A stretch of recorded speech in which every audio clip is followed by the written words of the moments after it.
Hola, ¿qué tal? Buenas tardes. Vamos a dar inicio a el taller que tenemos programado para el día de hoy sobre teoría del caso en el juicio oral civil mercantil. Me gustaría, por favor, que me confirmen si ya se escucha, si se ve bien. Por favor, si me pueden empezar a escribir en el chat. Ok, me dice Braulio Pérez que sí. Espero que algunos otros más me confirmen para dar inicio a esta sesión. Ok, bueno, me dicen que se escucha perfecto. Para mí es un gusto, un honor poder estar nuevamente aquí en el Colegio de Estudios Multidisciplinarios de Catepec. Agradezco mucho la invitación que me hacen para poder hablar sobre la teoría del caso en el juicio oral civil mercantil.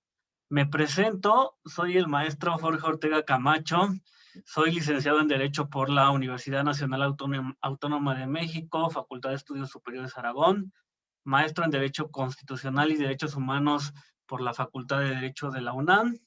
He realizado algunos estudios en materia de oralidad civil, penal, mercantil en la Universidad de Buenos Aires, Argentina, en la Universidad Nacional de Asunción, Paraguay y en la Universidad de Granada, España. Prácticamente me he desempeñado toda mi vida jurídica o corta vida jurídica que tengo en materia civil. He estado adscrito a juzgado de primera instancia civil, después estuve en juzgado de proceso oral civil en la Ciudad de México y actualmente realizo funciones de proyectista de sentencia en la tercera sala civil del Tribunal Superior de Justicia de la Ciudad de México. También me dedico a dar clases, soy docente en la UNAM y en la Universidad Mexicana de Asunción, también estamos colaborando. Y bueno, a grandes rasgos, ese soy yo. Es una presentación muy rápida porque el objetivo de este día, pues, es hablar precisamente de la teoría del caso en el juicio oral civil mercantil. Y pues les doy la bienvenida a todos y cada uno de ustedes, abogados y abogadas, que hoy se están conectando para compartir un poco esto que es la teoría del caso civil mercantil.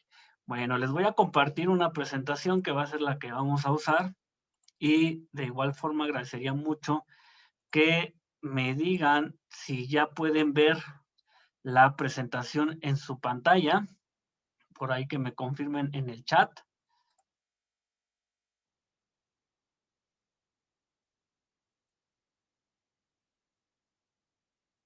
Ok, ya se ve perfecto, sí, bueno. Pues vamos a continuar. Fíjense que este tema es de suma importancia, la teoría del caso en el juicio oral mercantil, porque como en cualquier tipo de procedimiento, en cualquier materia que ustedes estén llevando, que ustedes estén litigando, dígase civil, mercantil, familiar, laboral, la que ustedes gusten, como abogados debemos de ser estrategas. ¿A qué me refiero con esto? A tener una planeación de nuestro caso para llevarlo de una manera efectiva, de una manera adecuada. Y precisamente la teoría del caso es aquello que está fuera del procedimiento, pero que va a envolver todo nuestro procedimiento. ¿A qué me refiero con esto? A que la teoría del caso va a ser la estrategia que yo voy a plantear para ganar ese asunto. Lo vamos a ir viendo de manera pormenorizada durante la sesión, durante estas horitas que vamos a estar platicando. Y bueno, entonces vamos a comenzar con el tema, ¿ok? ¿De qué vamos a hablar? De la teoría del caso aplicada a lo que es el juicio oral civil mercantil. Vamos a tener que en materia mercantil, que como ustedes bien lo conocen, es una materia de índole federal y que por lo tanto está regulada en nuestro Código de Comercio, tenemos que el 27 de enero de 2011 se hace la reforma en donde entra la justicia oral civil mercantil, se crea un título especial denominado del juicio oral civil oral mercantil, perdón, y bueno, entonces se instaura en el código este juicio oral mercantil, pero la realidad es que entra hasta el 1 de julio de 2013 en todas las entidades federativas la cuestión de el juicio oral mercantil. ¿ok? Este juicio oral mercantil, bueno, tiene sus elementos de procedencia, su competencia, pero en resumidas cuentas, hoy prácticamente todos los juicios que anteriormente eran ordinarios mercantiles, los vamos a conocer en la vía oral mercantil porque actualmente ya la cuantía, no hay una cuantía determinada, sino que prácticamente es desde 1 centavo hasta cualquier cuantía. Obviamente no entran juicios, por ejemplo, especiales, pero el juicio oral mercantil, pues bueno, ya está con todo en nuestra legislación y lo reitero a nivel federal. En el juicio oral civil, hablando de la Ciudad de México, porque yo sé que nos ven de otros estados de la República, hay algunos estados que ya lo han implementado, pero centrándonos a la Ciudad de México, la reforma se dio el 10 de septiembre de 2009. De igual forma, no entró de manera inmediata, no se aplicó de manera inmediata, se fue prolongando la entrada en vigor y el 1 de enero de 2013, aquí en la Ciudad de México, empezamos con juicios orales civiles, los cuales sí todavía hay una cuantía específica, no todos se van a la vía oral civil, y pues también ahí hay que checar las cuestiones de competencia. Y por último, en materia mercantil, tenemos que el 15 de septiembre de 2017 hubo por ahí una reforma en la que, entre otras cuestiones, pues se implementa el juicio ejecutivo mercantil oral. ¿Ok? Entonces, esta teoría del caso de la que vamos a hablar, aunque en realidad es una teoría del caso o la teoría del caso debe de estar vigente y es aplicable a cualquier materia del derecho, a cualquier tipo de juicio, hoy la vamos a enfocar en estos tipos de procedimientos. ¿Ok? Ahora, primer punto que quiero establecer es que la teoría del caso no es una cuestión legislada o procesal. ¿A qué me refiero con esto? Que ustedes nunca van a encontrar en los códigos, código de comercio, código procesal civil, que nos hablen de la teoría del caso. ¿Y cuál es la razón? Que la teoría del caso es una estrategia de litigación que es creada por los abogados, principalmente por los abogados postulantes, en donde establecen qué técnicas, ¿ok?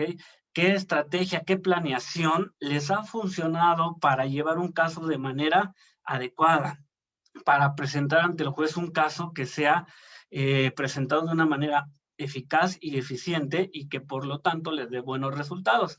Entonces, la teoría del caso como tal es algo que crea el abogado que está fuera del procedimiento y que la va a utilizar para llevar un desempeño eficaz en su asunto. Entonces, por ejemplo, aquí tenemos las etapas del procedimiento.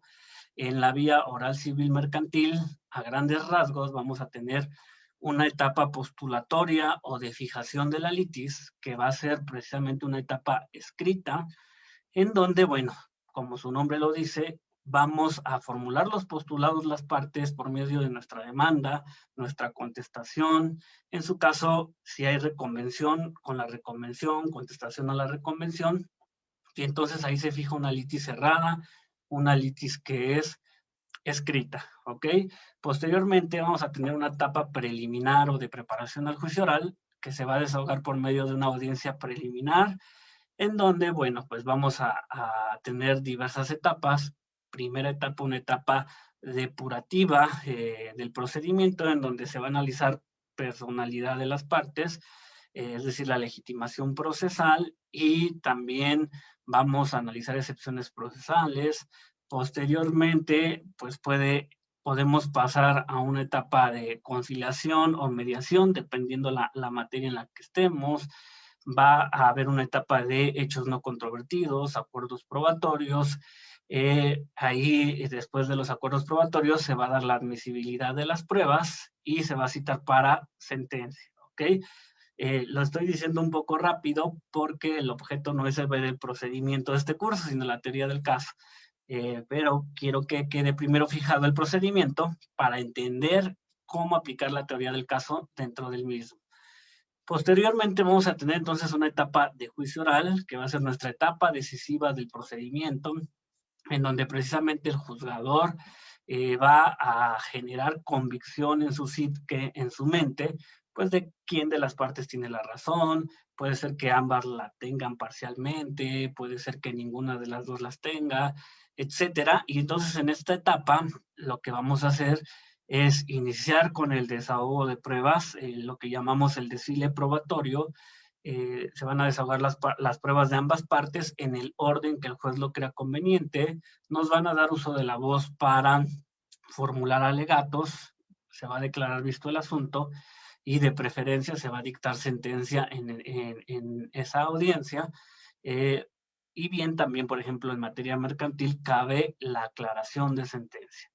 Después, bueno, de manera didáctica yo siempre pongo esta etapa, que es la etapa de impugnación, porque en realidad esta etapa pues no es parte del procedimiento oral civil mercantil, porque me estoy refiriendo al amparo, ya que este tipo de procedimientos, tanto oral civil, oral mercantil y ejecutivo mercantil, son irrecurribles, es decir, no hay medio o recurso ordinario alguno que se pueda interponer. Entonces estamos hablando de la impugnación, de la etapa de impugnación, como la etapa de amparo, y que les repito, no es parte del procedimiento porque sabemos que el amparo es un juicio autónomo de control constitucional, pero bueno, de manera didáctica la ponemos aquí. Y por último, una vez que la sentencia ya está firme, que ha causado ejecutoria, pues la vamos a ejecutar. Vamos a tener una etapa por escrito en donde va a tener por objetivo el cumplimiento de esa sentencia. Ahora, ¿por qué les refiero este procedimiento? Que ustedes lo pueden ver aquí en este cuadrito, porque entonces la pregunta es, ¿cómo se relaciona mi teoría del caso con este procedimiento? Este procedimiento que les acabo de comentar muy rápidamente y que ustedes lo están observando aquí un poco más detalladamente, en donde tenemos una etapa postulatoria, una etapa preliminar, una etapa de juicio y una de ejecución de sentencia, y que también puede haber medios de impugnación, dígase amparo indirecto y directo, pues nos las va marcando la ley, nos las va marcando el Código de Comercio, nos los marca el Código, en el caso de la Ciudad de México, procesal civil de la Ciudad de México, y bueno, la ley de amparo maneja el procedimiento para el amparo, pero entonces yo me pregunto, ¿dónde queda esta teoría del caso? ¿Dónde queda esta estrategia? ¿No? Y la respuesta es sencilla, como se los dije, la teoría del caso como tal no es parte del procedimiento, pero lo va a envolver todo, ¿ok? Porque la teoría del caso no es un paso más dentro de ese proceso o que conforme el proceso, sino es una planeación estratégica que realiza el abogado para ganar ese caso, para llevarlo con eficacia, para darle una solución correcta, ¿no? No siempre puede ser ganar, sino a veces es, por ejemplo, poder llegar a un acuerdo, a una solución alternativa del conflicto. Y entonces, ¿en dónde queda nuestra teoría del caso? Pues nuestra teoría del caso va a estar antes de que yo inicie siquiera este procedimiento, antes de que yo siquiera realice mi demanda, yo empiezo a hacer una planeación estratégica del caso.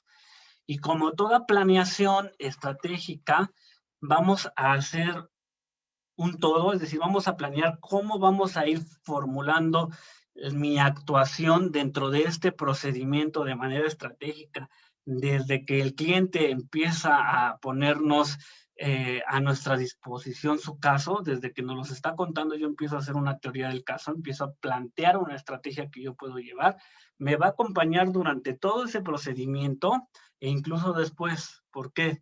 Porque cuando yo realizo esa estrategia, esa planeación, desde antes siquiera de la demanda, y yo empiezo a mirar ese procedimiento, cómo actuar de manera estratégica, y yo hago una planeación, y dentro de esa planeación genero una historia persuasiva que va a ser la que voy a ponerle al juez, la que voy a querer que el juez, pues precisamente la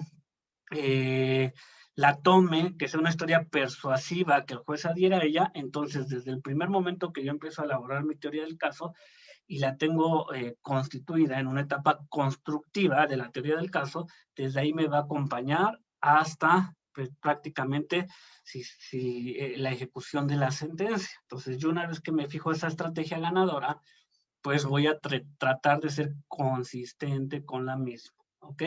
Bueno, entonces, mi teoría del caso, decíamos, va a envolver el procedimiento, va a estar incluso antes de él, nos va a acompañar por todo, y por lo tanto yo la realizo desde el primer momento en que empiezo a tener contacto con el asunto y hago la planeación hacia futuro, a largo plazo, y me voy a plantear ahí qué objetivos quiero alcanzar dentro de mi actuar en el procedimiento, ojo, de mi actuar, porque el procedimiento, como se los digo, ya está dado por la ley.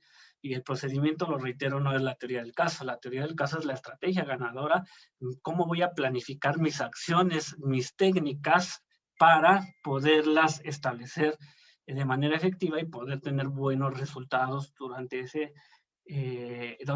mi actuación dentro de ese procedimiento, ¿ok?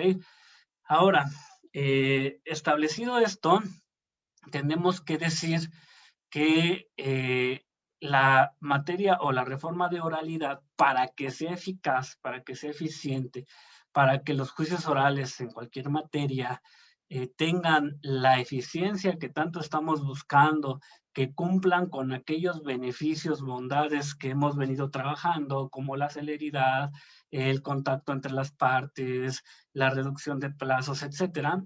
Entonces pasa por diferentes estratos.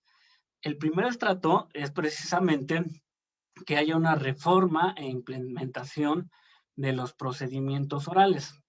¿A qué me refiero con esto? Que el legislador, que es el encargado de realizar las leyes, establezca juicios orales en los códigos, en principio en nuestra Constitución, y que ello nos dé pie a que en las legislaciones secundarias, dígase Código de Comercio, dígase Código Procesal Civil, empecemos a implementar juicios orales. Y este primer paso ya lo tenemos, porque al menos en materia mercantil y a nivel federal tenemos ya el juicio oral mercantil y el juicio ejecutivo mercantil oral. En cuanto a la materia civil, pues ahí van los estados, ¿no? Implementando la oralidad civil, todavía no está al 100% en todos, pero bueno, también ya tenemos por ahí o el legislador tiene pendiente la elaboración de un Código Nacional de Procedimientos Civiles y Familiares, que bueno, se ha retrasado mucho en echarlo a andar, pero que la idea es que ese código, que como el Código Nacional de Procedimientos Penales rija todo el país, también rija ese Código Nacional de Procedimientos Civiles y Familiares a toda nuestra república y que implemente juicios orales, ¿ok? Entonces, en ese primer punto ahí vamos. En segundo lugar, se tiene que dar a conocer al abogado ese procedimiento, ¿no? Que el abogado conozca las etapas que lleva cada uno de los procedimientos, los pasos a seguir dentro del mismo, pero por otra parte, también al público en general, ¿no? Que la sociedad empiece a conocer, a familiarizarse con este procedimiento. Y bueno, esa etapa ya también ahí vamos, ¿no? Ya los abogados empiezan a litigar los asuntos. Digo, ya no es tan reciente tampoco la reforma, ya tiene algunos años, y entonces se está conociendo el procedimiento, ¿ok? Pero el siguiente paso, una vez que conocemos el procedimiento, es que sobre todo el abogado, y precisamente el abogado, empiece a conocer cómo hacer una estrategia de litigación y cómo aplicar técnicas de litigación. Que eso ya, como se lo reitero, no nos lo dice la ley. Eso ya es, como por así decirlo, el plus, lo que cada abogado plantea para ganar su caso. ¿Cuáles actividades, cuáles técnicas yo voy a realizar dentro de ese procedimiento para dar el mejor resultado? Y para eso vamos a tener que elaborar una estrategia, y dentro de esa estrategia vamos a tener técnicas de litigación. Y precisamente en este tercer paso es en el que nos vamos a centrar hoy, es decir, el cómo realizar una teoría del caso, una estrategia ganadora para nuestro asunto jurídico, ¿ok? Y después viene otro estrato, que es que el abogado, una vez que ya el legislador hizo su tarea de echar a andar los procedimientos en los códigos, en la ley, en nuestra Constitución, una vez que ya se empezó a dar a conocer el procedimiento principalmente a los abogados Y una vez que ese abogado hace lo que vamos a ver hoy, que puede plantear una estrategia para su caso, que conoce técnicas, entonces también se requiere que ese abogado adquiera algunas otras habilidades como oratoria, retórica, argumentación jurídica, inteligencia emocional, para que sea un abogado con un nuevo perfil especializado en juicios orales, lo que llamamos por ahí las habilidades blandas, las skills, que, bueno, también son interesantes, ¿ok? Entonces ahí vamos en este paso para tratar de implementar de manera efectiva estas reformas. Y reitero, entonces nos vamos a establecer el día de hoy en el tercer punto, que es que el abogado, ya que conoce el procedimiento, empiece también a conocer cómo formular estrategias, cómo formular técnicas, y claro, estoy seguro que la mayoría, si no es que todos los que nos están viendo en esta pequeña charla que estamos teniendo, pues siempre que llevan un caso, lo empiezan a planear, ¿no? Y lo empiezan a hacer con miras a ganarlo. O sea, eso siempre lo hemos hecho. Entonces, ¿qué cambia con la teoría del caso? Que aquí vamos a aprender a hacer esa estrategia de una manera técnica, de una manera sistematizada, metodológica, para que sea alguna cuestión un poco más efectiva. Entonces, les decía, es importante que nosotros, o como abogados o abogadas, que empezamos a postular, que empezamos a llevar juicios orales en cualquier materia, empezamos a adquirir un nuevo perfil del abogado litigante. Dicen que es a veces malo la autobiografía, pero yo les recomendaría por ahí un artículo que escribí en la revista del Tribunal, en que se denomina el perfil del abogado, el del defensor público y del defensor privado en los juicios orales. Se publicó en la revista del Tribunal, ya tiene algunos añitos, pero bueno, hablo un poco de eso, y si no lo pueden conseguir porque muchas veces están en algún otro estado, pueden escribirme a mi correo, Jorge Ortega. Mi correo es jorgeortegacamacho@gmail.com, o a mis redes sociales, en donde estoy igual como Jorge Ortega Camacho, y con todo gusto les comparto este artículo. Entonces, el punto es generar un nuevo perfil. Un perfil que, entre otras cuestiones, tenga habilidades de estratega, de planeación, de administración, ¿no? Precisamente la administración es la que nos enseña a hacer una planificación estratégica, que viene siendo nuestra teoría del caso, y entonces es un abogado estratega y un abogado negociador.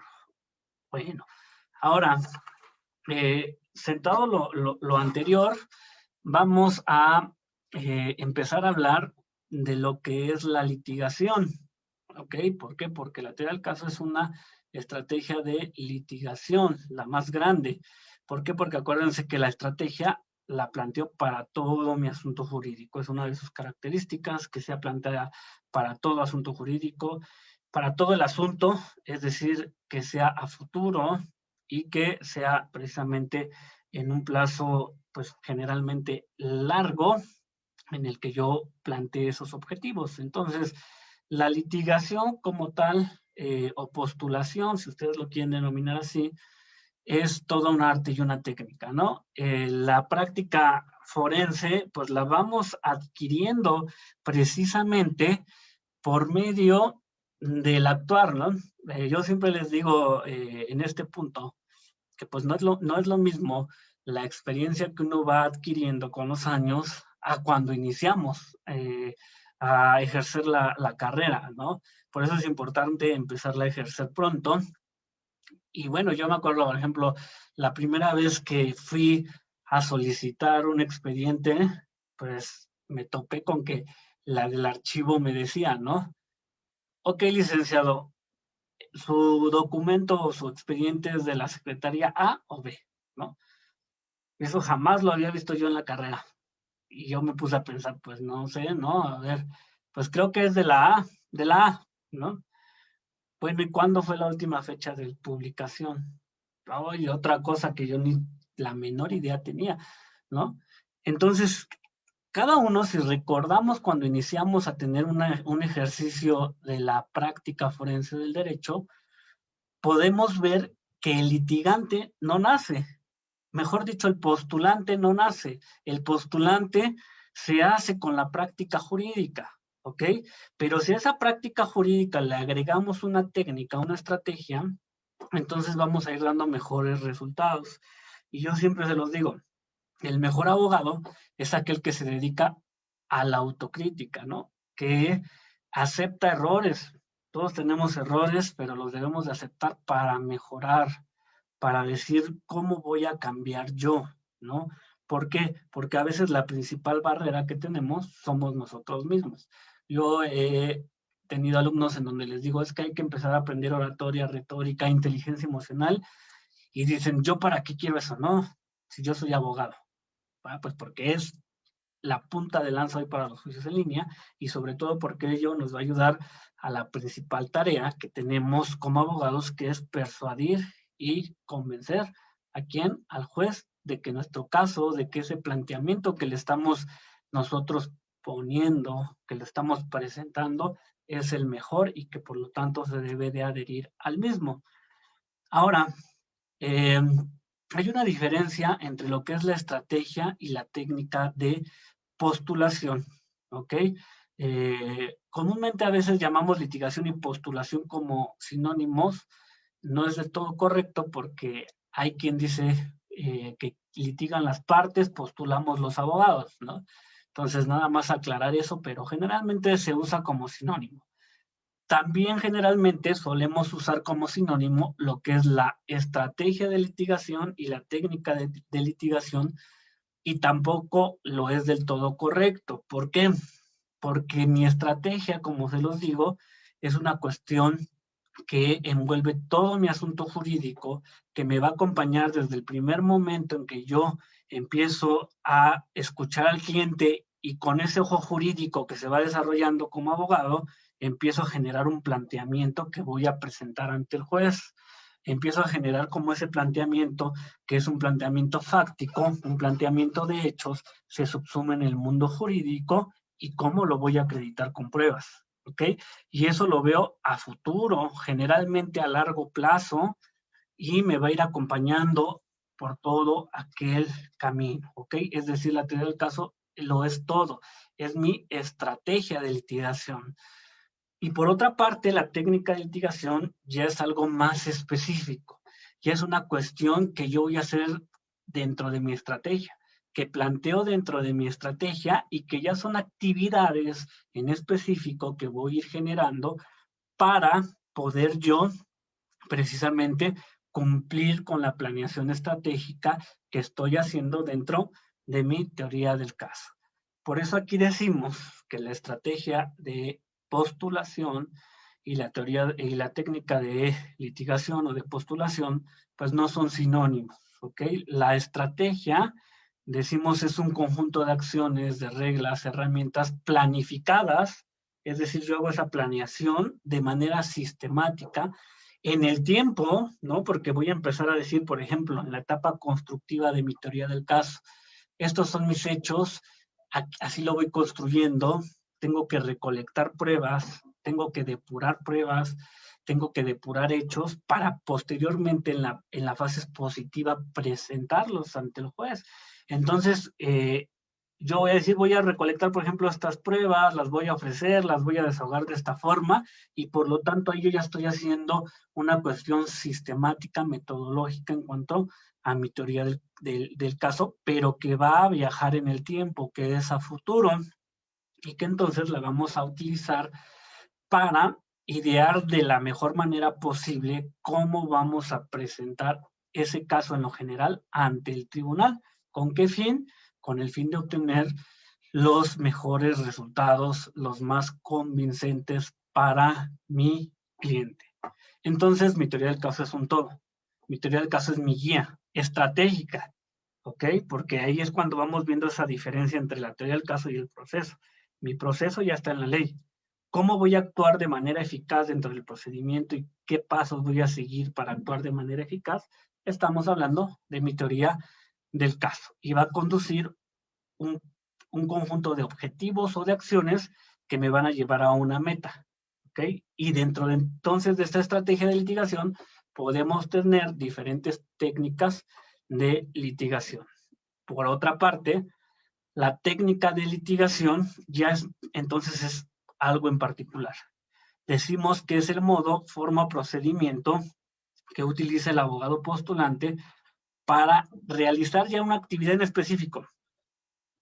Ya no el todo, como es mi teoría del caso, ya no es la planeación del todo, sino la planeación de una actividad en específico. ¿Cómo la voy a llevar yo dentro de mi caso de la mejor manera posible para obtener los mejores resultados? Entonces, la teoría de las técnicas de litigación ya son en periodos cortos que están dentro de mi teoría del caso, de mi estrategia, y que, por ejemplo, va a ser cómo yo voy a contrainterrogar a un perito o un testigo en el juicio oral para demostrar que pues está siendo parcial, que a lo mejor en cuanto a al perito no está siendo fiel a lo que su ciencia, arte o técnica en la que está rindiendo su pericial le demanda, que a lo mejor ese testigo tiene interés en el asunto, etcétera, ¿ok? Entonces la técnica ya es una cuestión pequeña, es una cuestión que está dentro de toda mi estrategia. Ahora, entonces de nuevo les vuelvo a poner el proceso, ¿para qué? Para preguntarles otra vez, ¿en dónde queda esa estrategia? ¿En dónde quedan esas técnicas de litigación? Pues quedan acompañando todo mi proceso. Aunque no son mi proceso, yo las empiezo a elaborar, a planear antes siquiera de ingresar mi demanda, es decir, en la etapa constructiva de la teoría del caso. Me acompañan durante todo el procedimiento, porque yo voy diciendo, a lo mejor en la demanda voy a aplicar estas técnicas, voy a establecer estos hechos, los voy a subsumir en el derecho, los voy a acreditar con estas pruebas, me van a ir acompañando a lo mejor en la audiencia preliminar, si mi teoría del caso va en cuanto a una cosa juzgada, ahí me va acompañando mi teoría del caso en la audiencia preliminar para ver cómo se resuelve esa excepción en la etapa de depuración procesal. Me va a ir acompañando porque a lo mejor si mi excepción de cosa juzgada no se acredita y continúa el procedimiento, yo voy a interrogar de determinada forma a los testigos. ¿Para qué? Para ir acreditando ese planteamiento que hice, que puse ante el juez de lo que él tenía que considerar en el caso, de mi teoría del caso. Entonces, esa teoría del caso y esas estrategias me acompañan durante todo mi procedimiento, incluso antes del mismo y en etapa de ejecución del mismo. Pero, reitero, no es el procedimiento. Ok, entonces ahí vamos a llegar a la conclusión que la estrategia de litigación es nuestra teoría del caso. Y como se los dije, no es un término que esté establecido en la ley. ¿A qué me refiero con esto? Que en los códigos, les repito, nunca van a encontrar lo que es la teoría del caso, porque eso es de cada abogado, ¿no? Entonces, imagínense si los códigos nos dijeran cómo ganar los casos, entonces no tendría chiste el litigio. Por eso esto de la teoría del caso lo crea cada abogado.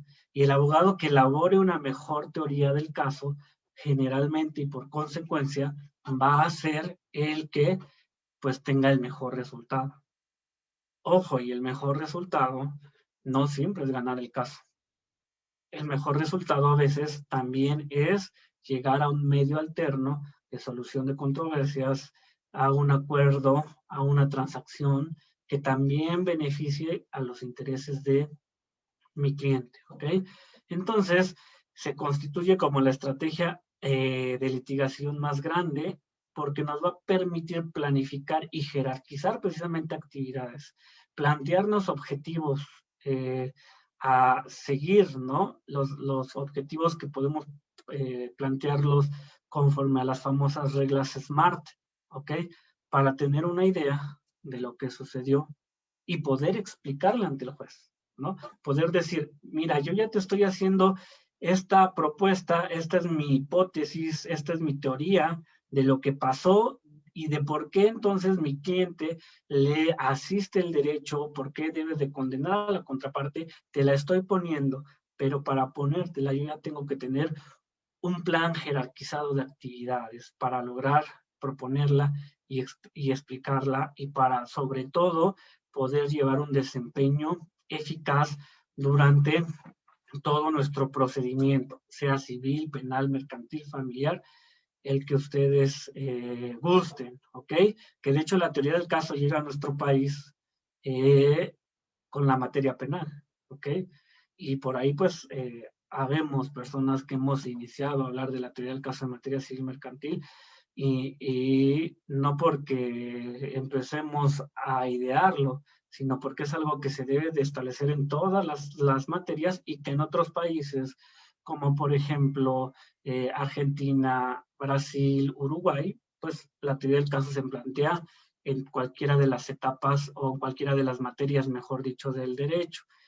¿Cuál va a ser mi objetivo de la teoría del caso? Dar la mejor solución en favor de nuestro cliente. Por eso el litigio, más aún hoy en día, se convierte en todo un arte. El abogado es artista de su caso, el abogado lo crea, pero lo crea y lo plantea de una manera efectiva, ¿ok? Entonces es el todo. Y si hablamos semánticamente de lo que es la teoría del caso, vamos a ver que parte de dos acepciones, ¿ok? Viene precisamente del griego observar. Y precisamente lo que hacemos cuando empezamos a plantear la teoría del caso, cuando el cliente llega y nos empieza a proponer, a decir que tiene un problema jurídico, ¿no? Que empieza a decir, ¿sabe qué, abogado? Tengo un problema porque yo tengo viviendo en mi casa pues ya 20 años, nunca he tenido problemas, siempre he estado ahí, pero resulta que tengo un contrato privado de compraventa y ahora que yo quiero formalizar, que quiero tener una escritura pública, pues me doy cuenta que quien me vendió no era el dueño, ¿no? Y tengo esos problemas. Y entonces ahí empieza a generarse esa teoría y empiezo a aplicar el ojo jurídico, ¿no? Y empiezo a decir, bueno, nos podríamos ir por materia civil, nos podríamos ir por una acción de prescripción adquisitiva, de buena fe, etcétera. Entonces, yo lo que estoy haciendo cuando el cliente me está planteando el asunto es generar, observar como vienen las raíces de la teoría, visualizar esa obra, incluso hasta de teatro, si ustedes lo quieren ver así, que me está comunicando el cliente, pero la empiezo a ver desde un punto de vista jurídico y empiezo a comprender eso a futuro, porque no solo empiezo a generar esa historia, sino empiezo a ver cómo se subsuma en el mundo jurídico y por lo tanto, cómo la tengo que acreditar ante el juez para lograr lo que busca mi cliente, mi meta, mi objetivo, cuál va a ser dentro de esa estrategia, pues que él pueda obtener un documento de propiedad que sea inscribible en el registro público y que por lo tanto tenga esa certidumbre de que ya es propietario. Entonces, fíjense, desde la acepción meramente etimológica, viene de teuren, observar, y entonces tiene como propósito afirmar bajo qué condiciones se llevaron a cabo ciertos supuestos y se va a tomar como un punto de referencia para explicar ese medio idóneo. ¿Por qué yo tengo derecho de prescribir, juez? ¿Por qué él tiene que cumplir con el contrato? ¿Por qué él tiene que responder por una responsabilidad civil objetiva? Es decir, el medio idóneo para alcanzar mi objetivo, ¿ok? Y entonces nos va a permitir postular hechos mediante reglas y razonamientos. Y esto hablando solamente de la acepción teoría, porque ¿qué es una teoría? Sin meternos al derecho, es el tratar de explicar cómo acontecieron las cosas, ¿ok? Acuérdense, por ejemplo, de la famosa teoría del Big Bang, en donde se trata de explicar cómo surgió el universo, ¿no?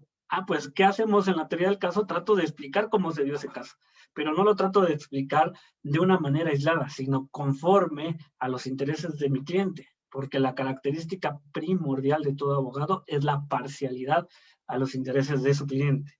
Así como el juez es imparcial, el abogado debe ser parcial. Y por otro lado, tenemos la cuestión del caso. ¿Y el caso qué es? Pues es un suceso, acontecimiento que genera un conflicto de intereses entre dos o más particulares, ¿ok? Y que lo vamos a someter como abogados a un juicio, a un tercero imparcial, que va a ser la mayoría de las veces un juez. Y entonces tenemos que el caso es una cuestión dialéctica, en donde vamos a tener una tesis, que va a ser la teoría del caso de la autora, una antítesis, que va a ser la teoría del caso de la demandada, y que entonces el juez va a llegar a una conclusión. ¿Pero a qué conclusión va a llegar el juez? A aquella que le arroje la teoría del caso, que se demuestre, que esté bien estructurada, que esté bien planteada y que se le esté poniendo a su conocimiento. Por eso imagínense, si un abogado sabe hacer una teoría del caso y genera una tesis, pero el abogado de la demandada no la sabe formular y no genera una buena antítesis, pues la respuesta es obvia. Por eso es muy importante que conozcamos la cuestión de la teoría del caso. Entonces, esa teoría del caso va a ser esa concepción que vamos a hacer para poder visualizar el asunto jurídico que nos está presentando y planificar y jerarquizar qué actividades tengo que llegar, que realizar para poder explicarla, para poder poner esa historia persuasiva ante el juez y poder acreditarla, de acuerdo a los intereses de mi cliente. ¿Cuál es la concepción que yo realizo sobre la teoría del caso? Para mí la teoría del caso es elaborar el medio idóneo que vamos a aplicar a nuestro asunto jurídico. Es decir, cómo voy a llevar ese asunto de una manera eficaz, cómo lo voy a desarrollar de manera eficaz, ¿ok? Buscando que explicar cuál es la realidad histórica de lo que sucedió según convenga a los intereses de mi representado. Es decir, cómo ocurrieron los hechos que envuelven el asunto jurídico desde nuestro punto de vista, desde nuestra exposición y que vamos a plantearla ante el juez y cómo tienen una relevancia jurídica y sobre todo cómo los voy a acreditar. Entonces, esto siempre va a ser bajo el principio de parcialidad del abogado, conforme a los intereses de mi cliente, porque para eso nos contratan como abogados, para que les demos una solución a su problema. ¿Ok? Ahora, más sencillamente, ¿qué es la teoría del caso? Dice, es nuestra simple, lógica y persuasiva historia acerca de lo que ocurrió. Yo genero una historia de lo que ocurrió, una explicación de lo que ocurrió, pero aparte de ser esa historia, yo hago una planificación a futuro para darle relevancia jurídica a esa historia y probarla. O sea, no solo es una historia, pero desde ahí empieza, como una propuesta tentativa al problema. Esa historia que yo quiero como abogado que acepte el juzgador, que se adhiera a ella, que el abogado diga, sí, efectivamente, has estado en posesión del bien inmueble por más de 5 años de manera pública, ininterrumpida, continua, de buena fe, en tu calidad de propietario, y que entonces me diga, sí, ya por prescripción declaro que te has convertido en propietario. Y entonces se va a convertir en nuestra columna vertebral.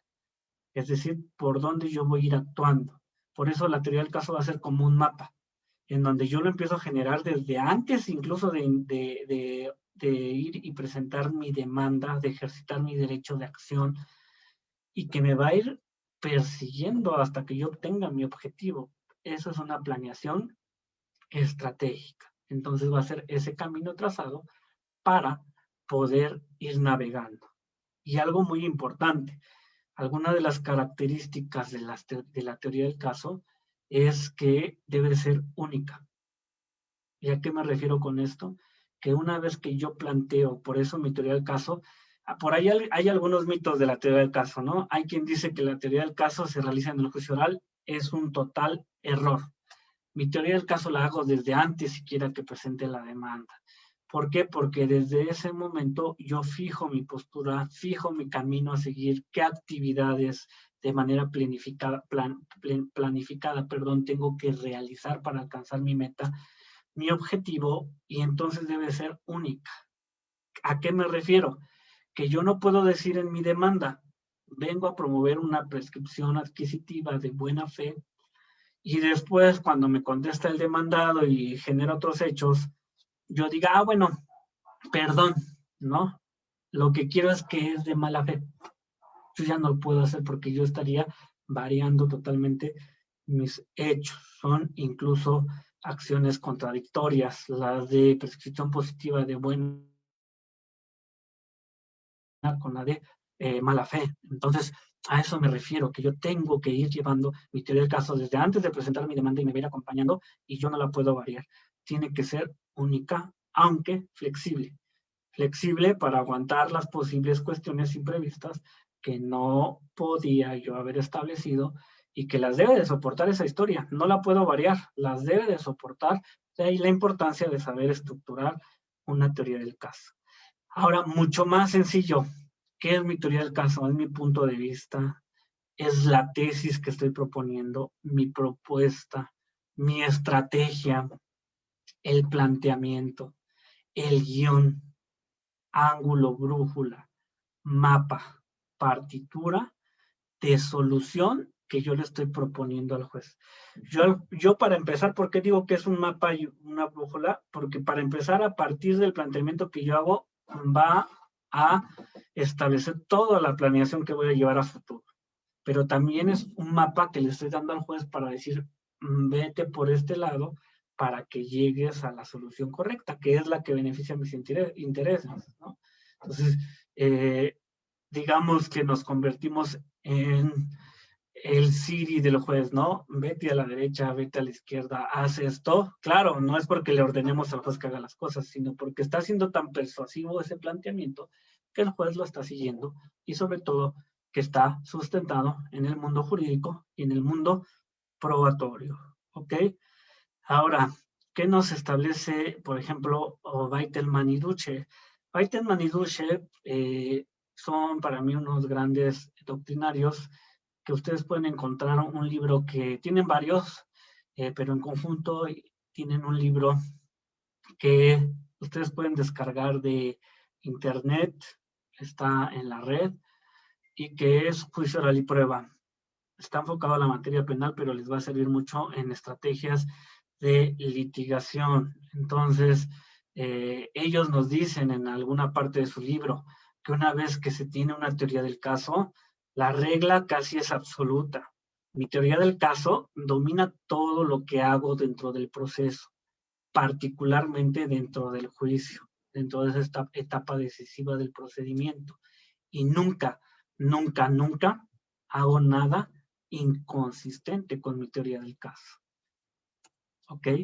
Entonces, repito, la teoría del caso no solo es una historia, es una herramienta metodológica, porque yo voy a planificar un conjunto de acciones a seguir para llegar a un objetivo o alguna meta. ¿Ok? ¿Para qué? Para poder construir, recolectar, depurar y exponer mi posición estratégica frente a esos hechos materia del procedimiento. Y ojo, muy importante, ¿por qué no solo es una historia? Porque yo esa historia le tengo que dar relevancia jurídica. Y para darle relevancia jurídica, tiene que ser una historia que se articule en tres niveles: fáctico, que son mis hechos, jurídico y probatorio. ¿Ok? ¿Por qué? Porque si yo tengo una historia súper padre, pero no se subsume en el mundo jurídico, entonces no me sirve en el derecho. Si yo tengo una historia bien padre y no se subsume en el mundo jurídico, o subsumiéndose no tengo cómo acreditarla, no tengo cómo probarlo, tampoco me sirve en el derecho. Yo siempre se los digo a manera de broma, de mofa. Si yo tengo una historia bien padre, pero no tengo cómo comprobarla o no tengo cómo subsumirla en el mundo jurídico, pues yo tengo una historia para mujer casos de la vida real, lo que callamos las mujeres, lo que callamos los abogados, lo que ustedes quieran, pero no para presentarla ante el juez. Por eso no solo es una historia, es una historia, pero articulada con tres puntos: fáctico, jurídico y probatorio, o jurídico, fáctico y probatorio. ¿Ok?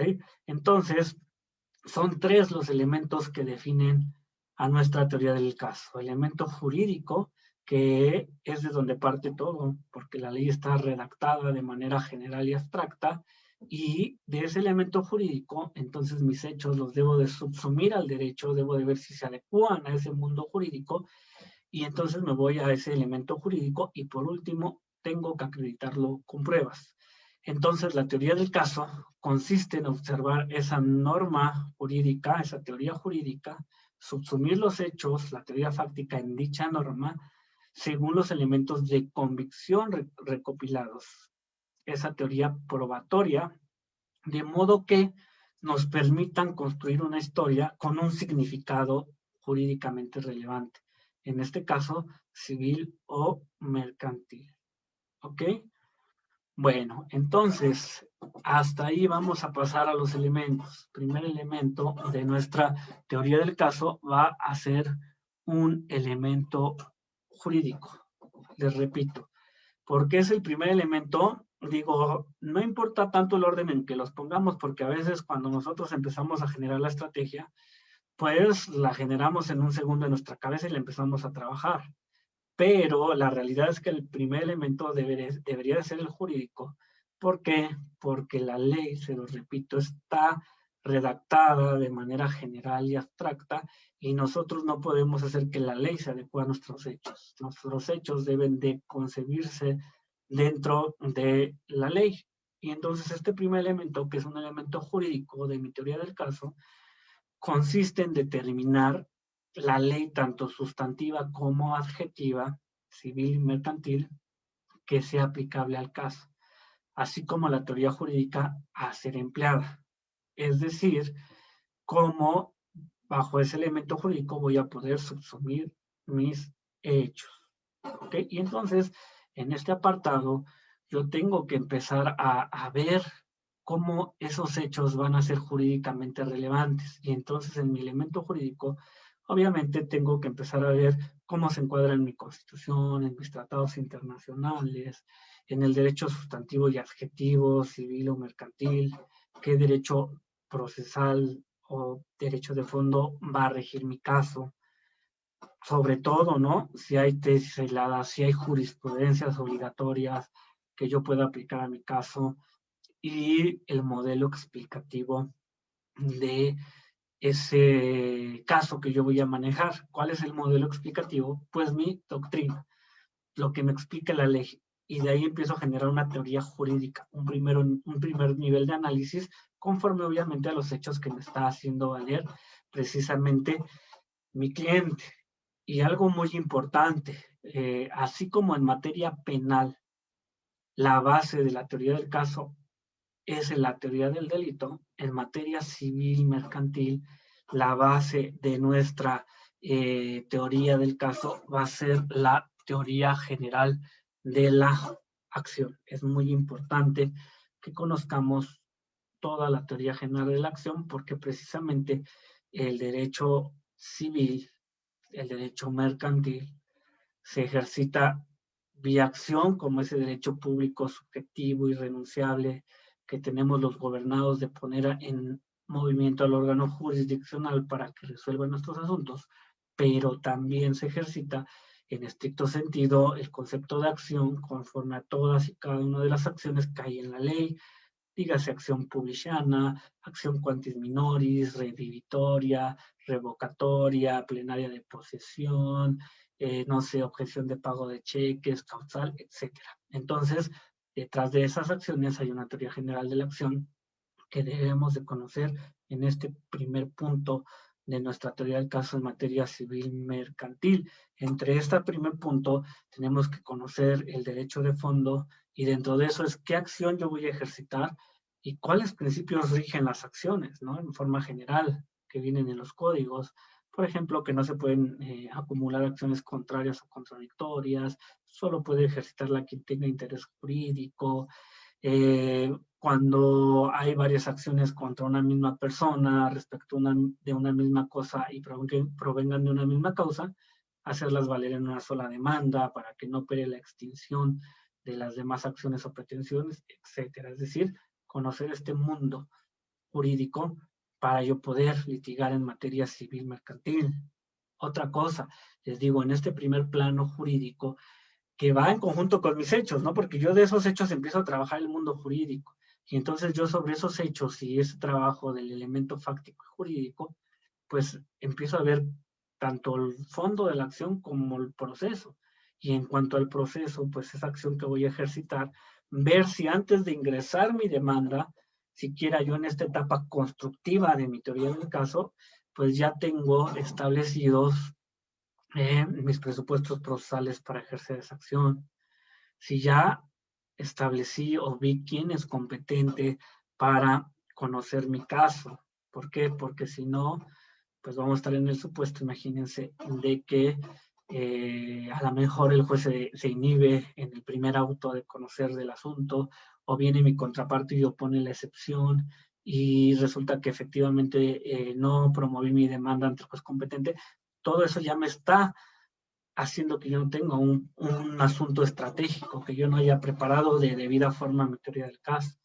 Ver quién está legitimado en el proceso, ya sea si actúo por propio derecho o mi cliente va a actuar por propio derecho, pues ver que tenga capacidad de ejercicio, que esté en pleno uso de sus facultades mentales, en ejercicio de sus derechos civiles y políticos, o si van a ir o voy a ir yo en representación de alguien, ver que efectivamente ya tenga esa representación, perdón, bien establecida, ¿ok?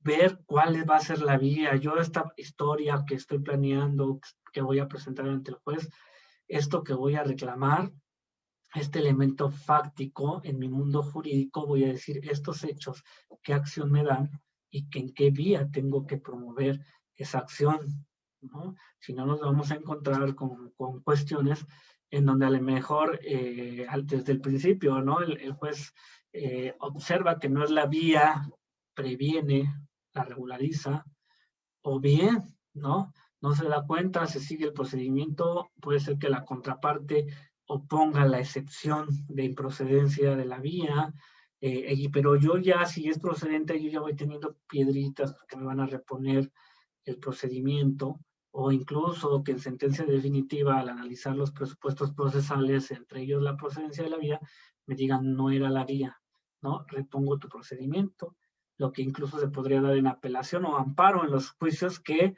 sean apelables, porque los que estamos estableciendo ahorita, como se los dije, que es el oral civil, oral mercantil y ejecutivo mercantil oral, no hay recursos. Pero bueno, fíjense, ¿no? Entonces, para yo plantear de manera estratégica un caso, tengo que checar lo jurídico en cuanto a lo de fondo y lo procesal, y dentro de lo procesal, pues que mi vía en la que voy a intentar mi acción ya esté bien establecida.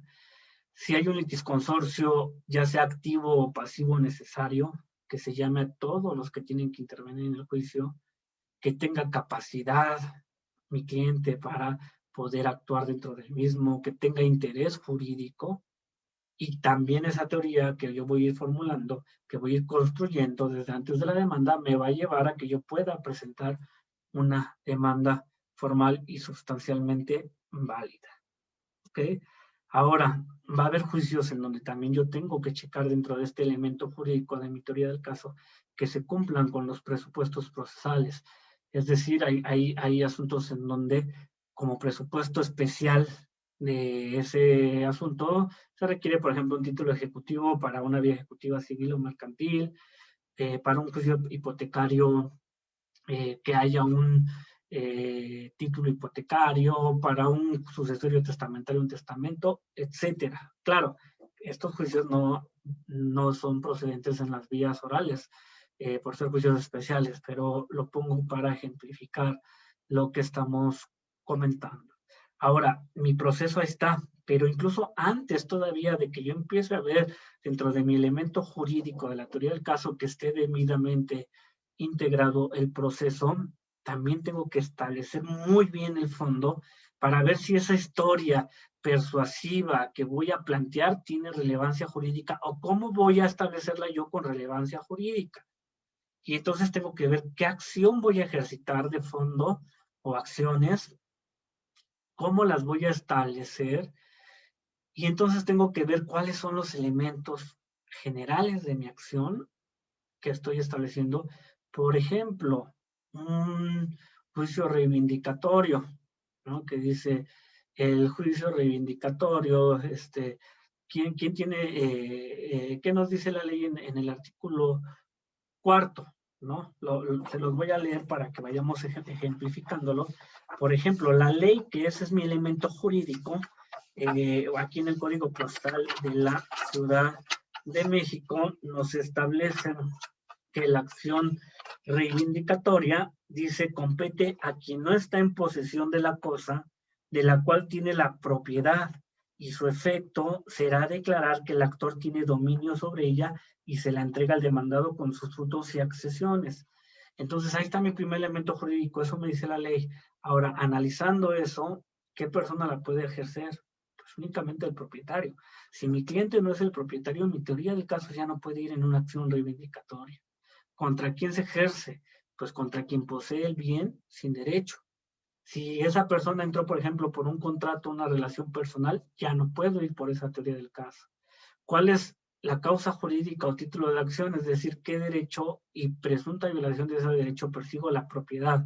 Si mi cliente no se está ostentando como propietario, yo ya no puedo ir por una reivindicatoria. ¿Qué pido? La restitución del bien inmueble, ¿no? ¿Qué clase de acción es? ¿Real, personal o del Estado civil? Por ejemplo, en este caso es real. ¿Y qué me va a permitir esto? Pues ver, por ejemplo, incluso qué juez va a ser competente, ¿no? Entonces, fíjense, este primer elemento jurídico de la teoría del caso me va a empezar a establecer cómo voy a preparar de manera estratégica el mismo.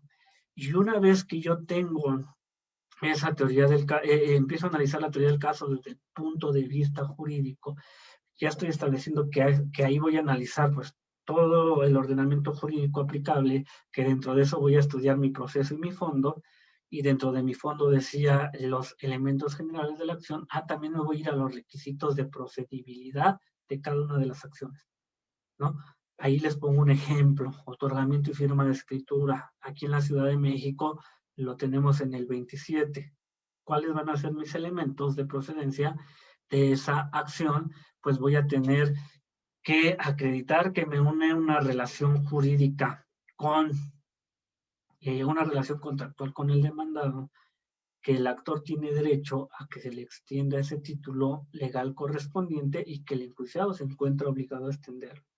Eso se me desprende de la ley, eso se me desprende de mi elemento jurídico, eso se desprende del 27 del procesal civil.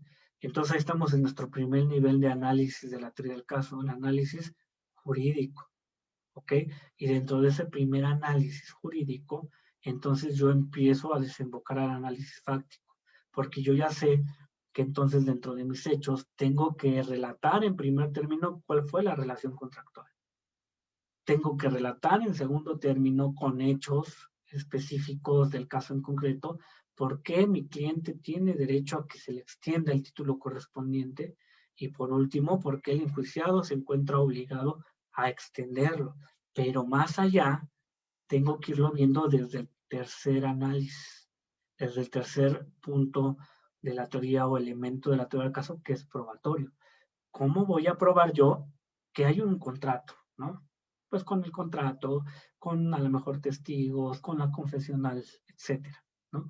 ¿Cómo voy a probar yo que el actor tiene derecho a que se le extienda el título? Pues porque él ya pagó y para ello presento el contrato que dice los términos y condiciones del cumplimiento de la obligación, presento los recibos de pago, los estados de cuenta, no sé. ¿Y cómo voy a acreditar que el enjuiciado se encuentra obligado a extenderlo, ¿no? Que viene derivado del anterior requisito, ¿no? Si yo ya cumplí, tú estás obligado a extenderlo, a cumplir con lo que te competía. Y fíjense, en esos términos, yo empiezo a analizar mi teoría del caso, que nace de este elemento jurídico, lo derivo al fáctico y lo complemento o lo tengo a fuerzas que establecer con una cuestión probatoria, ¿ok? Entonces, ahí está otro punto del elemento jurídico. Otro punto del elemento jurídico a veces son los requisitos de procedibilidad que se deben de establecer previo a instaurar el juicio.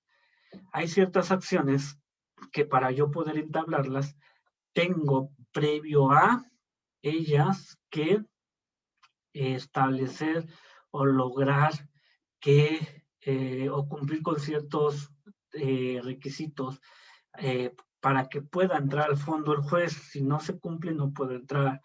Un ejemplo de ello es, por ejemplo, en un caso en el que yo voy a pedir la rescisión del contrato por incumplimiento.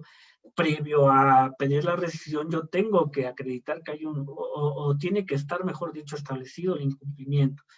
Y si en ese contrato que pido la rescisión no había las modalidades del cumplimiento de la obligación, es decir, modo, lugar, tiempo para cumplir la obligación, pues previo a ello, como un requisito de procedibilidad, tengo que acreditar que realicé la interpelación correspondiente. Entonces, desde este primer plano jurídico, yo voy estableciendo esa cuestión.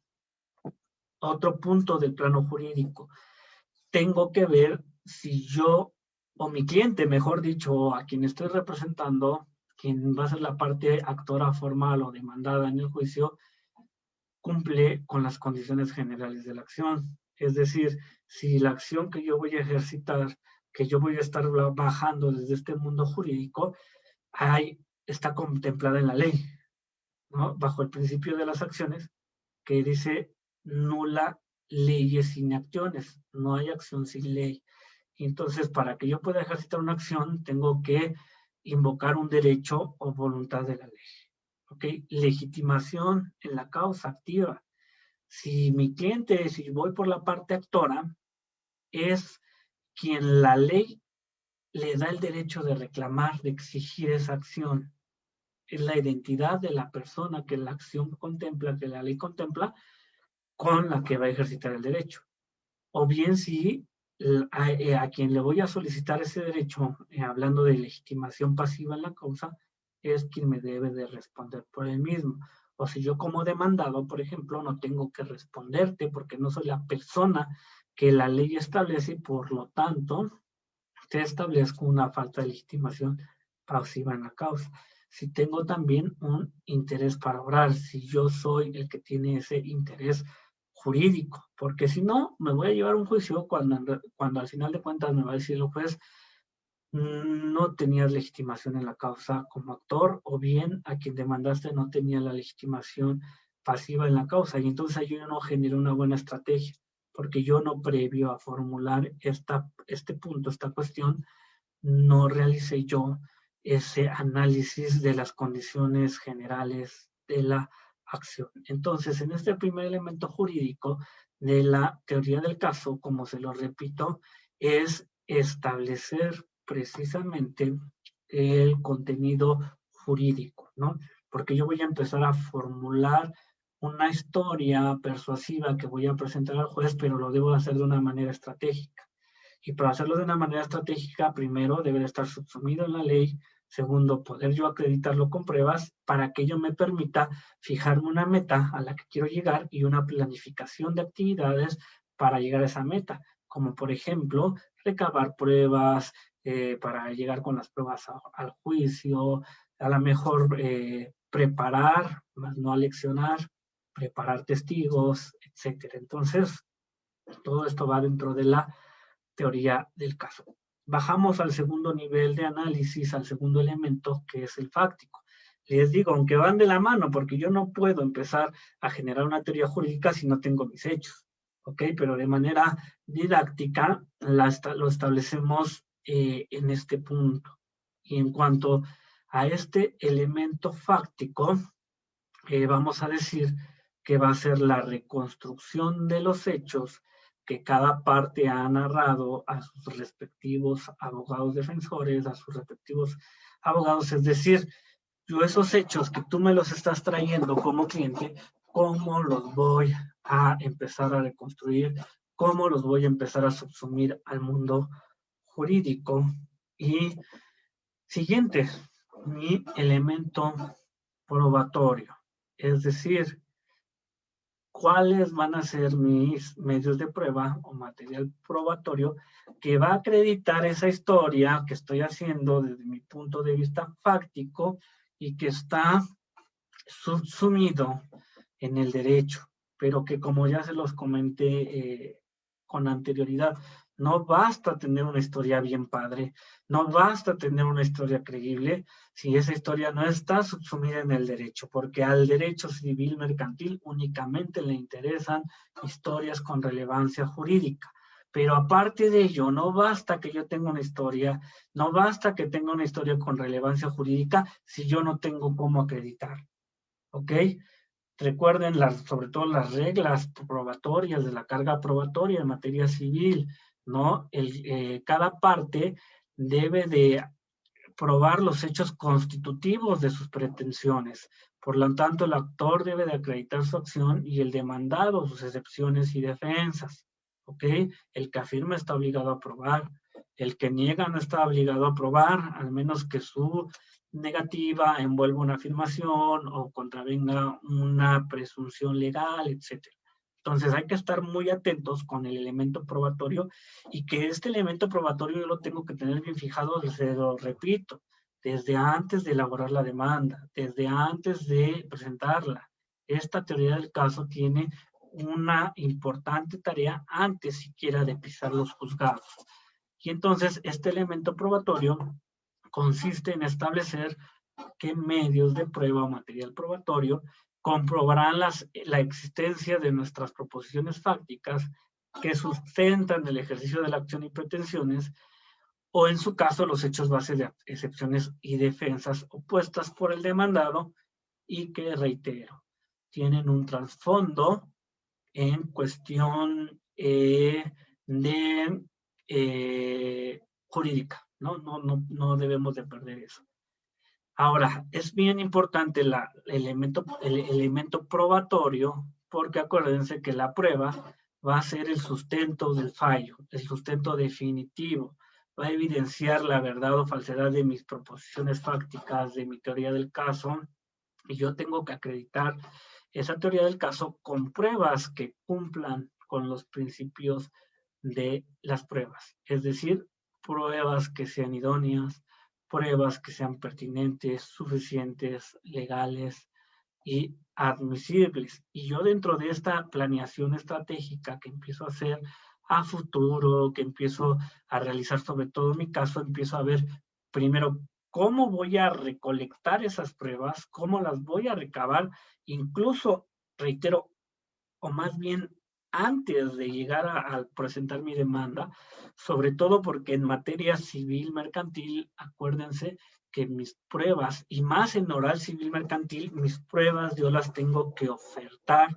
desde mis escritos de la etapa postulatoria, es decir, demanda, contestación e incluso en desahogos de vista, pero las que fijan la litis, desde mi demanda y contestación, y acuérdense que debo de adjuntar conforme al 1061 del Código de Comercio, 95 del Procesal Civil de la Ciudad de México, mis documentales.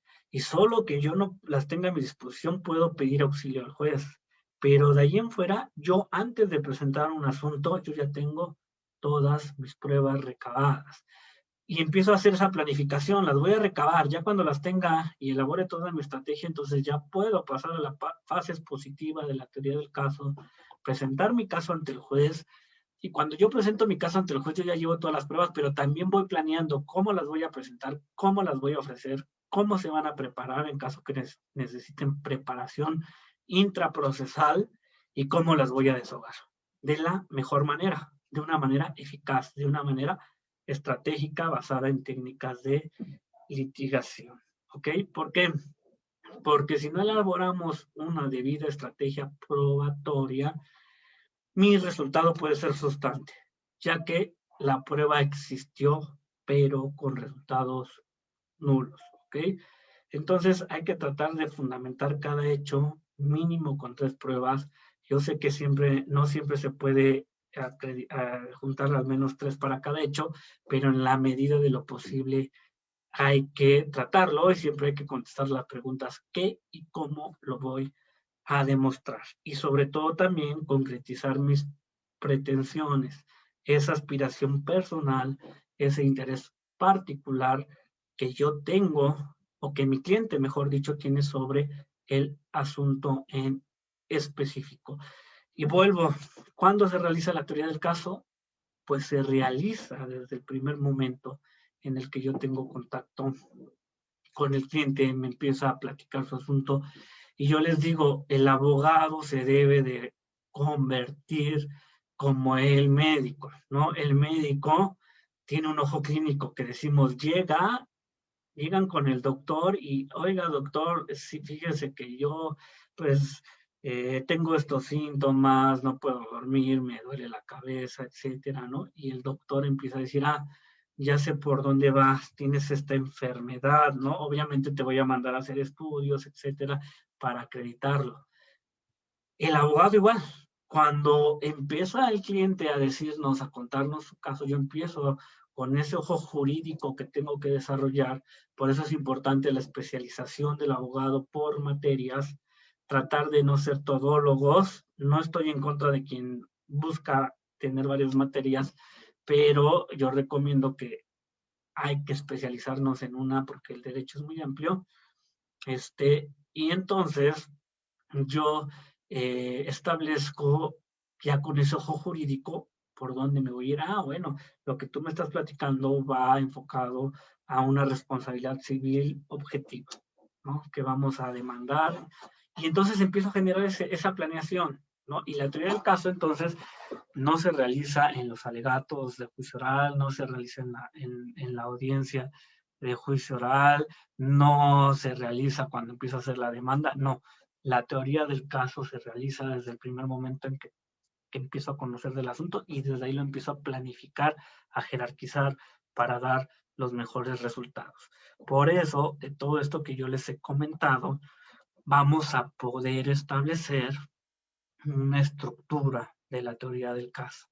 Primer fase de la teoría del caso va a ser la constructiva y es ahí donde yo les comentaba que entonces empiezo a conocer el caso, lo empiezo a construir, me empiezo a empapar de los hechos, empiezo a ver cómo esos hechos se subsumen en el mundo jurídico, empiezo a ver cómo voy a probar mis hechos, yo empiezo a ver qué es lo que me falta, pero empiezo a generar una historia persuasiva, una hipótesis de lo que pasó y la presento ante el juez.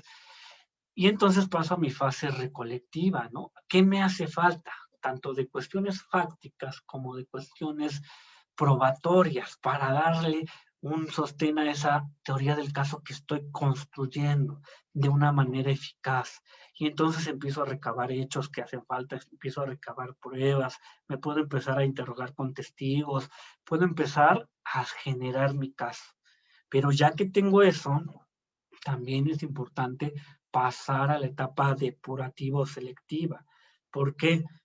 Porque a lo mejor hay probanzas que están sobreabundantes, a lo mejor hay hechos que no son prudentes establecerlos o que simplemente no tienen que ver con mi teoría del caso. Entonces empiezo en la siguiente etapa, que es fase depurativo-selectiva, a seleccionar hechos relevantes, a seleccionar pruebas relevantes y, por ejemplo, a lo mejor en una prescripción adquisitiva, la persona me trae 20 cajas de recibos de predial, teléfono, agua, luz, etcétera. Y yo por ahí, ya haciendo mi análisis jurídico, veo que conforme a la jurisprudencia que dice que esos recibos de predial, servicios públicos, no son pruebas idóneas ni eficientes para demostrar la posesión, pues a lo mejor pues, yo no ofrezco todas esas probanzas, ¿no? A lo mejor selecciono algunos recibos, etcétera, porque aunque no son pruebas idóneas, pues sí pueden adminicularse. Pero yo ya empiezo a depurar, a seleccionar, a pulir mi teoría del caso. ¿Para qué? Para entonces sí hasta ese momento que yo ya la construí, que yo ya vi que le faltaba, bueno, que tú vas a promover la prescripción adquisitiva, primer punto, tienes que demandar a quien aparece como propietario en el registro público de la propiedad, ¿no? Estudiamos los elementos específicos de la acción o los generales, mejor dicho, a quien tengo que demandar y digo, pues tengo que recolectar una prueba, un informe, un certificado, un antecedente, lo que sea que es pedido por el registro que me diga quién es el propietario, ¿no? Entonces, ya que recolecté las pruebas, depuro, selecciono, perfecciono y hasta ese momento que ya tengo todo mi caudal probatorio y mi historia bien constituida, voy a la fase expositiva de la teoría del caso, que va a ser en donde yo en un primer momento, en una fase escrita, presento mi demanda o presento mi contestación si mi teoría del caso es defensiva. Y entonces, ojo, en esa etapa yo voy a exponer parte de mi teoría del caso, porque no voy a poner en mi demanda las técnicas de litigación que voy a ocupar para ganar el caso, mi planeación estratégica, no, solo lo que me pide la ley, pero ya la expongo y después la defiendo en una etapa oral. Por eso la etapa expositiva va a estar en una fase escrita y en una fase oral, ¿ok? Ahora, para concluir, ir concluyendo el tema, no se preocupen, ahorita vamos a abrir un pequeño panel de preguntas y respuestas. Por ahí veo que ya hay algunas. No se preocupen, ahorita las vamos a atender. Pero ya para ir concluyendo, digo, podríamos hablar mucho de la teoría del caso, ¿no? A veces hemos dado diplomados sobre pura teoría del caso, pero hoy lo que quiero es que se lleven la generalidad de la teoría del caso. Quiero ir concluyendo con los pasos que su servidor ha establecido para generar una teoría del caso de manera civil mercantil. Primer paso, pues tengo que conocer el relato de los hechos. ¿Y cómo conozco ese relato de los hechos? Pues lo primero, lo que me dice el cliente, lo que me viene y me establece. O si soy el demandado, pues la demanda que le llegó a mi cliente, que establece y mi cliente qué dice al respecto. Pero también voy a ir checando los documentos, porque los documentos tienen hechos, los documentos hablan, las pruebas. Puedo incluso interrogar testigos, que es lo recomendable, yo sí se los recomendaría.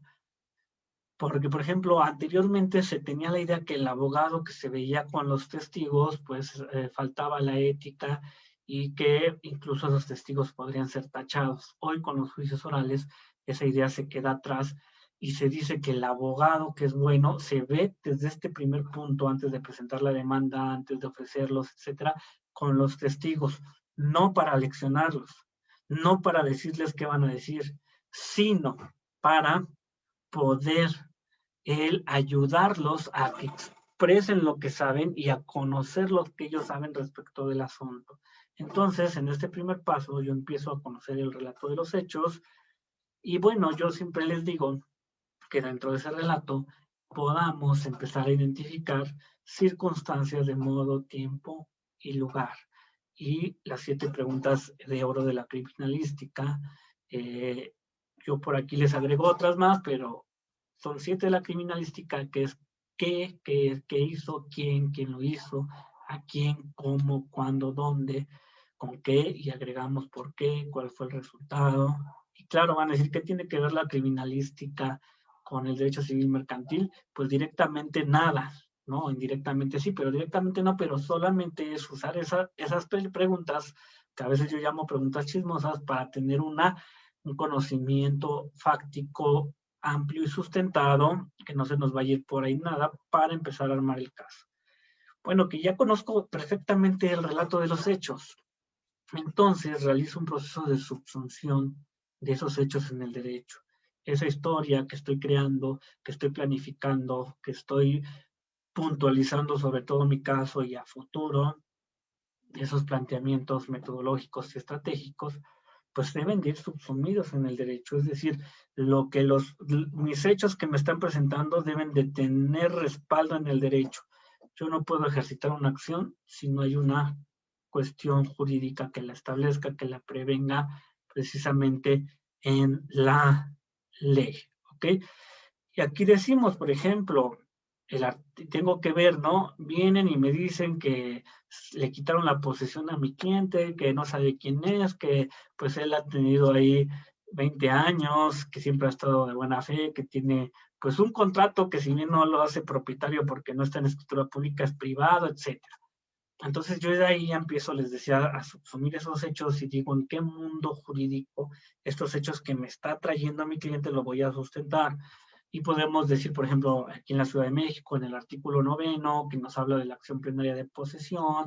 Les dije, también hay que analizar, pues, la Constitución, tratados internacionales, de ser necesario, porque la reforma en materia de convencionalidad y principio pro persona tampoco implica que siempre estemos invocando tratados internacionales o derechos humanos, pero si es necesario lo podemos hacer, checar tesis aisladas, jurisprudencia, el modelo explicativo, y entonces empiezo a generar ya un caso con hechos, pero sostenido en un mundo jurídico.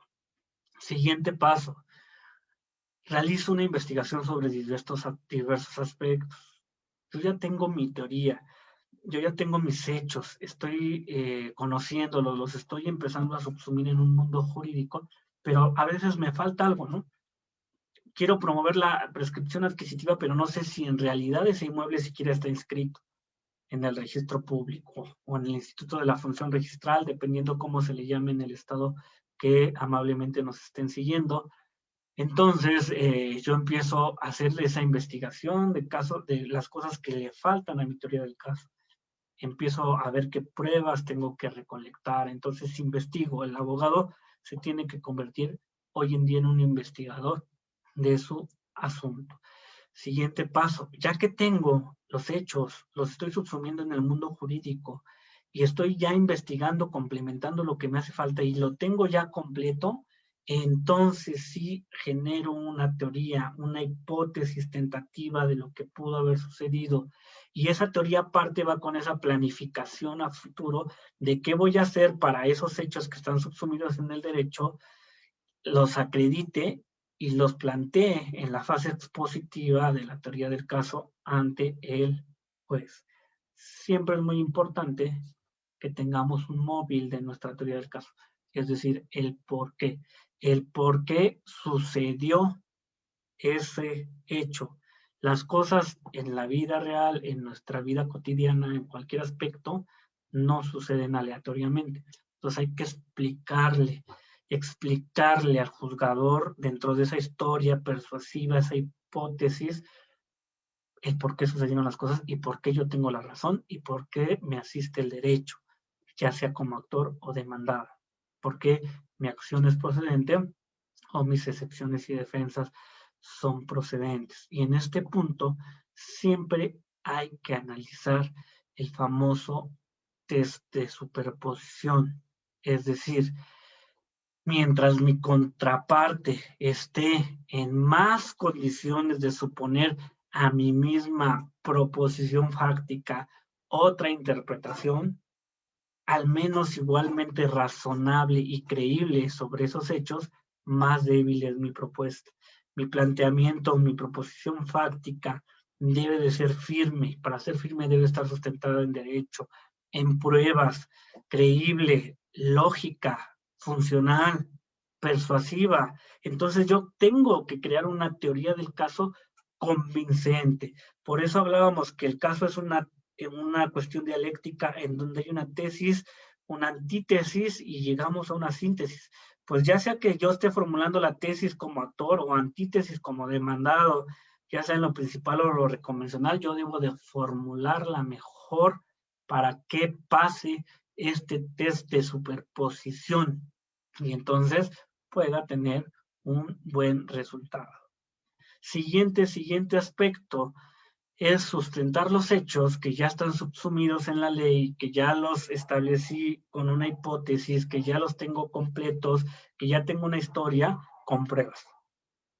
Y esas pruebas deben de ser útiles, deben de ser idóneas, pertinentes, suficientes, legales, lícitas y admisibles. Entonces, les repito, para que yo tenga un asunto con relevancia jurídica significativa, yo debo, por lo tanto, de plantear un asunto que esté subsumido en el derecho y que tenga pruebas. Y en este quinto paso, entonces yo empiezo a planear primero qué pruebas voy a recolectar y como la teoría del caso, acuérdense que es a futuro, ¿cómo voy a recolectar yo esas pruebas? ¿Cómo voy a prepararlas? ¿Cómo las voy a ofrecer o preparar? Dependiendo. ¿Cómo las voy a desahogar con técnicas de litigación? A lo mejor voy a ofrecer un testigo, ese testigo cómo lo voy a acreditar en cuanto a su capacidad mínima y máxima ante el juez para que le dé el debido valor probatorio, etcétera. Entonces yo voy haciendo una planeación probatoria estratégica en este paso, ¿ok? Ahora, para cada proposición fáctica, mínimo se les recomienda 3 medios de prueba. ¿Ok? Si un hecho solamente yo lo sustento con una prueba, voy a tener riesgos. ¿Ok? Lo ideal es por una proposición fáctica 3, mínimo 3. Reitero, yo sé que no siempre se va a poder tener 3 pruebas para un hecho, pero hay que tratar de tener mínimamente esa cantidad. ¿Por qué? Si yo solo ofrezco una prueba, voy a tener varios riesgos. Uno, que ya no lo vi con online, ¿no? Híjoles, con la testimonial era la única prueba para acreditar este hecho y mis testigos no venían. ¿Ok? Que la contraparte la destruya. Híjoles, esa testimonial con la que yo iba a acreditar este hecho para que procediera mi acción o mi excepción o defensa, pues me lo contrainterrogó también el contrario que me la tiró, ¿no? O bien, que la información que posee o arroje en el juicio no sea la esperada, ¿no? Vino el testigo y aunque hablé con él, lo preparé para que dijera lo que conoce y sabe, pues a la mera hora se puso tan nervioso que no dijo nada. Entonces hay que tener una estrategia probatoria adecuada. ¿Cuáles son algunas recomendaciones que les doy? Piensen como la contraparte, decir qué haría ella para impugnarme, refutarme, objetarme este medio de prueba.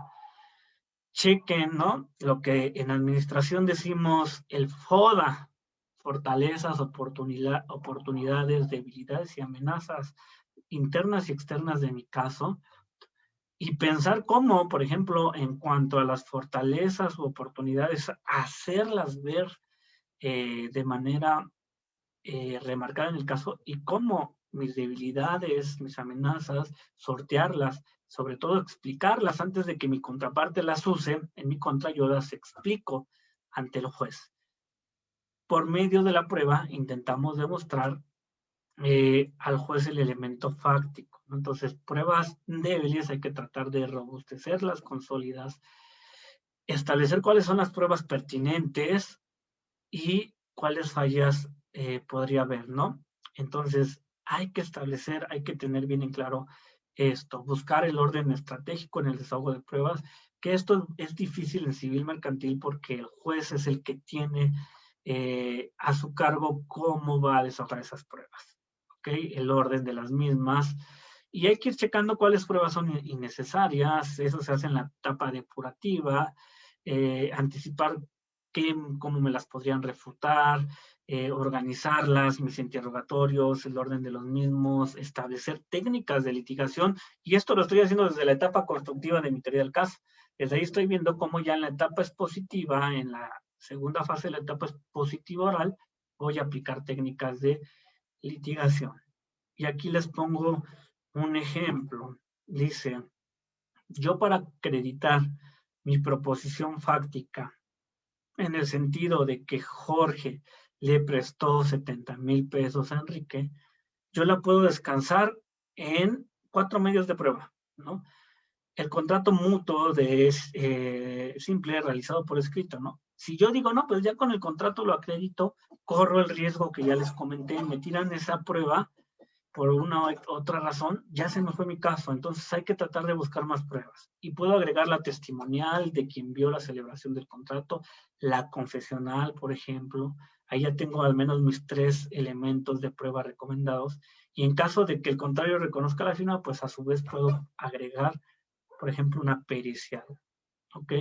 Todo ello sin pasar por alto que cada acción civil o mercantil, como ya lo vimos en el elemento jurídico, va a tener sus requisitos de procedibilidad de la acción que tengo que poner mucha atención para desahogarlos en los 3 niveles que tenemos de la teoría del caso: jurídico, fáctico y probatorio.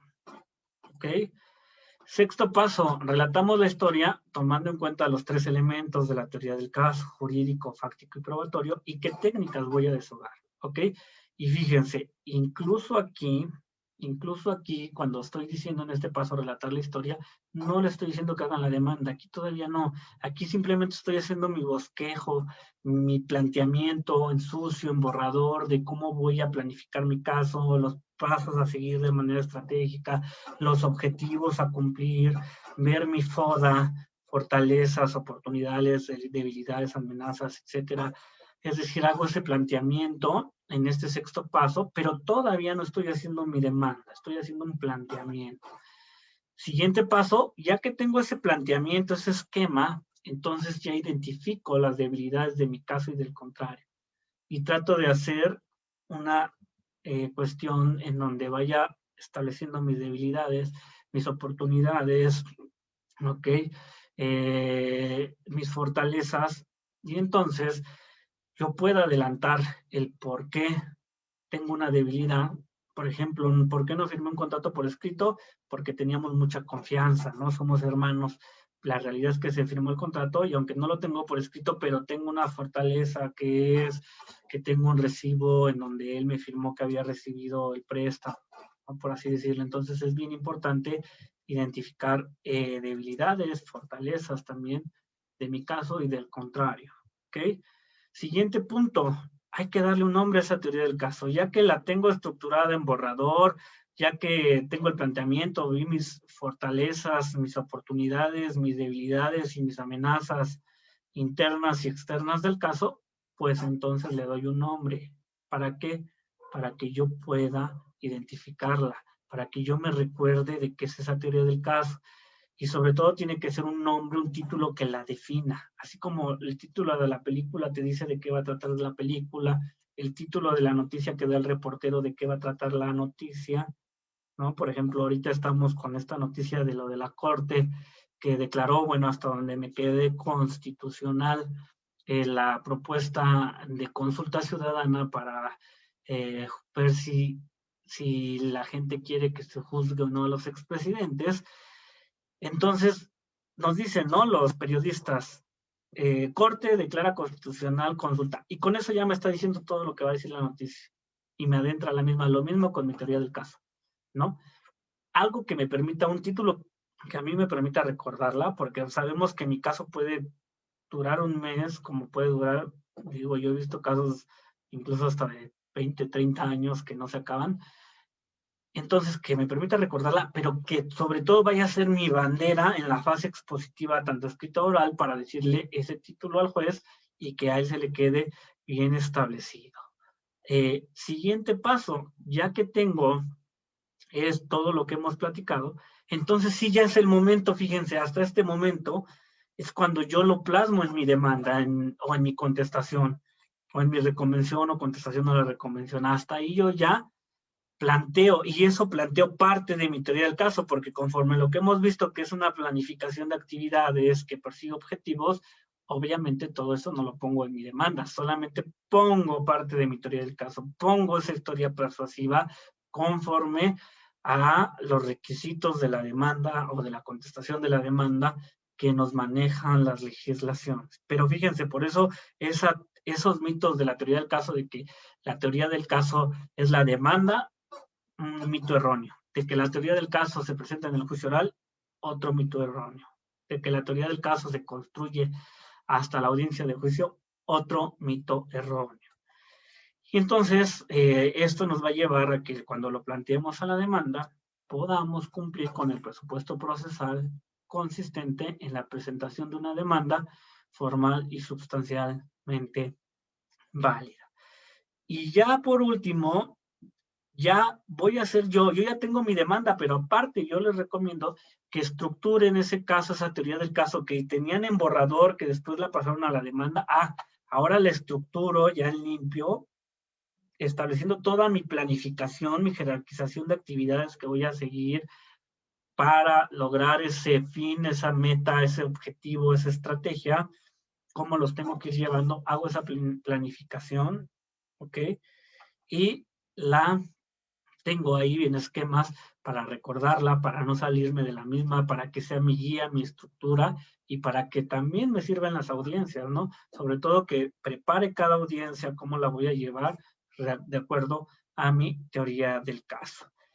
Y ya para cerrar y poder abrir el panel de algunas dudas y respuestas que les puedo dar yo a esas dudas, pues decir que la teoría del caso implica muchas cuestiones. La teoría del caso, pues aparte de todo lo que hemos visto hoy, también hay que checar que sea un abogado negociador, que me conduzca con ética, que pueda establecer dentro de las mismas mis técnicas de litigación, que conozca el derecho positivo, tanto procesal como adjetivo, todo lo que hemos hablado, que sepa argumentar mi teoría del caso, tener una buena argumentación jurídica, que conozca la teoría de la acción, la teoría de la prueba, que conozca aparte estas habilidades blandas, las famosas skills, en donde pues yo tenga una inteligencia emocional para llevar mis asuntos,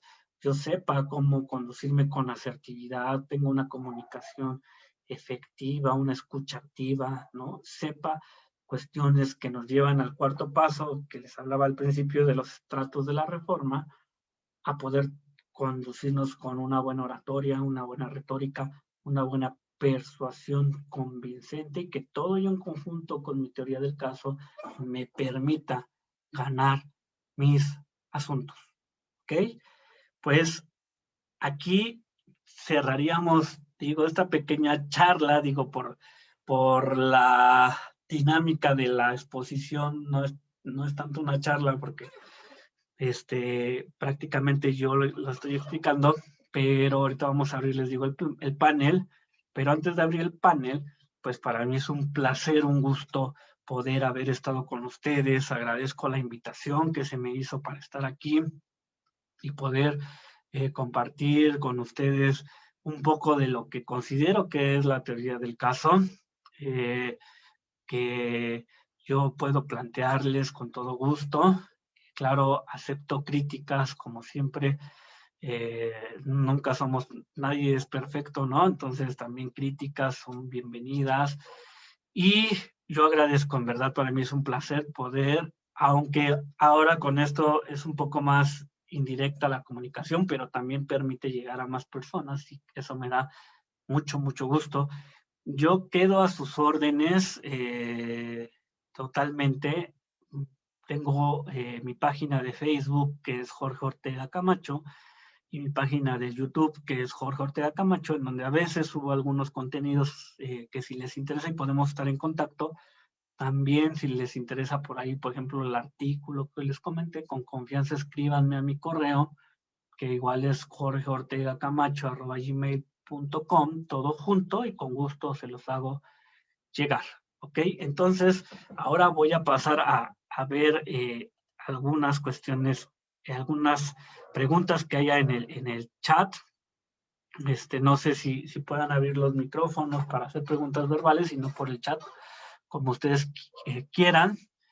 Y bueno, nos saludan de Guatemala, Sonia Lorena Cajas. Saludos a Guatemala, ¿no? Ojalá y nos puedas escribir un poquito cómo va Guatemala con el juicio oral civil mercantil, que hasta donde me quedé ya lo tienen implementado, y cómo van con estas estrategias y técnicas de litigación.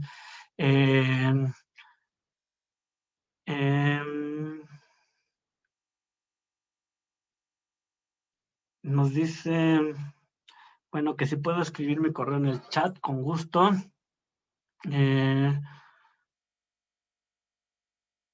Bueno, me saluda Adán Bautista, estimado amigo. Te mando un saludo. Me dice que sí, te recuerdo perfectamente bien, Adán. Ya tiene tiempecito que no nos vemos, pero te recuerdo en algunas sesiones.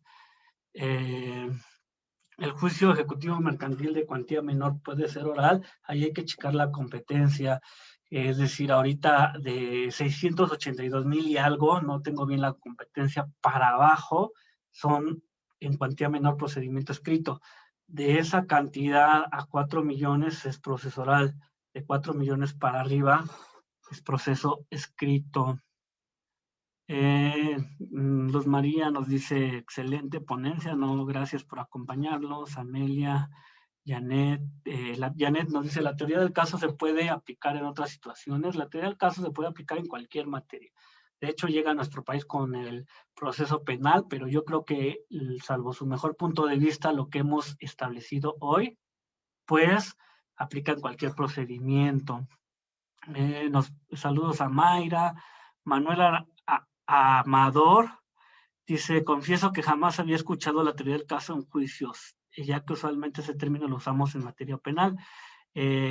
Luego, ¿cuál sería el concepto de teoría del caso en los orales civiles mercantiles? Es el mismo que en penal, porque en ambos buscamos esa estrategia ganadora. Lo único que cambia es la materia, ¿no? Es decir, es esa así como en penal también es la herramienta metodológica para establecer de manera efectiva el caso, igual en civil, ¿no? Lo que cambia a lo mejor es un poco la estructura y sobre todo porque en penal las cargas probatorias son diferentes. Por eso siempre es bien importante ver la teoría del caso y centrarnos en qué materia estamos, porque hay veces que tenemos abogados que les decía, y a lo mejor litigan 2 o 3 materias, pues cuando yo estoy en civil me centro como civilista, porque si no por ahí nos podemos confundir, pero es prácticamente lo mismo. ¿Quién más? Saludos a Silvia Rodríguez, hasta Zacatecas a Mayra, a Braulio Pérez, a Guerrero. Dice, aquí no tenemos aún juicios orales civiles, solo mercantiles. Gracias por compartir. Silvia Rodríguez, no se puede tramitar. Un crédito otorgado en garantía hipotecaria depende qué acción vas a ejercitar para ver si es oral mercantil o no. Por ejemplo, si vas a ejercitar la especial hipotecaria, hablando de la Ciudad de México, no procede un oral mercantil, sería un especial hipotecario porque es un juicio especial. En materia familiar, desde luego, también algún día podemos hablar de la teoría del caso en materia familiar, se puede usar. Héctor Humberto dice, ¿puedo nombrar a una persona sin que sea abogado para que me represente cuando yo como abogado no pueda? Ahí depende, porque tendríamos que, o sea, una persona que no es abogado la puedes nombrar como tu apoderado o representante, pero no para que sea tu mandatario judicial, es decir, no para que sea tu abogado. A ver, se me está moviendo. En Hermosillo también nos comenta Manuel Amador que solo está el oral mercantil, sí, y no se preocupen, y al contrario, yo los invito a que empiecen a estudiar el oral mercantil, pero que también vayan estudiando la estructura del oral civil, porque el Código Nacional de Procedimientos Civiles y Familiares, pues la idea es que, así como está regulado el oral mercantil y el oral civil en la Ciudad de México, pues se implemente en todo el país. ¿Cuándo va a salir este Código Nacional? No sé, porque ya debería de estar desde hace tiempo y no ha salido, ¿ok? Bueno, creo que hasta ahí no veo alguna otra pregunta. Si hay alguna otra pregunta, es el momento antes de despedirnos. Si por ahí se me pasó una y no lo contesté, por favor, vuélvemela a poner. No es porque no la quiera contestar, sino que a veces aquí se va moviendo y no veo todas. Saludos hasta Guanajuato, que también nos están visitando. Y pues bueno, creo que no hay alguna otra. Y si hay alguna otra, pues les digo, yo estoy a sus órdenes en mis redes sociales, lo pueden hacer llegar. Y pues como siempre es un gusto, un placer haber estado con ustedes. Muchas gracias por la invitación. Y pues en donde quiera que nos estén viendo, por favor, les mando un súper abrazo y síganse cuidando con esta pandemia, no bajen la guardia. Digo, voy a hacer el comercial de Secretaría de Salud, pero usen cubrebocas, protéjanse. Digo, aquí en la ciudad todavía está un poco complicado, creo que en otras partes ya va bajando, pero no hay que bajar la guardia. Pues por mi parte sería todo. Espero que les haya agradado, aunque sea un poco, esta conferencia y que les haya dejado también algo de aprendizaje. Con eso me quedo yo contento y pues muchas gracias. Me despido.